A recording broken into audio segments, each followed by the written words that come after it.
In a nation where sectarian tensions were hardly resolved, the recent tit-for-tat attacks targeting both the Sunni and Shia population don't come as a surprise. Iraq has been through this before. In fact, it never really ended. Iraq's Sunni population, alienated by Baghdad and outraged over the treatment of Sunnis, has been demonstrating against the Shia-led government for months. Further incensed following a raid on Sunni protesters, which led to clashes in the northern town of Hawija last week, leaving more than 50 people dead. 2 Sunni ministers resigned. 5 Iraqi security forces were brutally executed in Al-Anbar province, Iraq's Sunni heartland.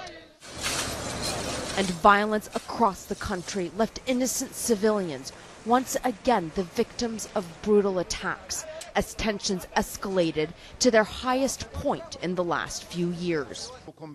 Iraq's prime minister blamed the sectarian strife on another place in the region and warned of the country returning to yet another sectarian civil war. And while, yes, Syria most certainly does impact its volatile neighbor, what we're seeing in Iraq today is a direct product of the Iraqi government's own failings and the sectarian nature that continues to define it. These protests in Iraq are organized and driven by specific Sunni organizations. They have specific grievances. They have specific agendas. Some have an agenda based on achieving political demands within the process. Others, from the very beginning, were simply trying to restart another civil war. So Syria has an impact, but it's not the fundamental driver. Not a fundamental driver, perhaps, but it stokes an already raging fire.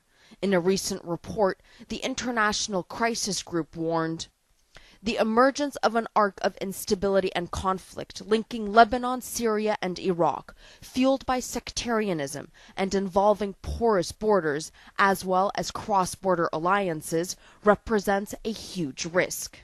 When I was last here in March, a lot of the conversations that I was having with the Iraqis were about their fears that the country was slipping back towards those dark years when violence was at its worst. And now it seems that unless the Iraqi government really begins looking at reforming itself, those fears may very well soon become a reality. Arwa Damon, CNN, Baghdad.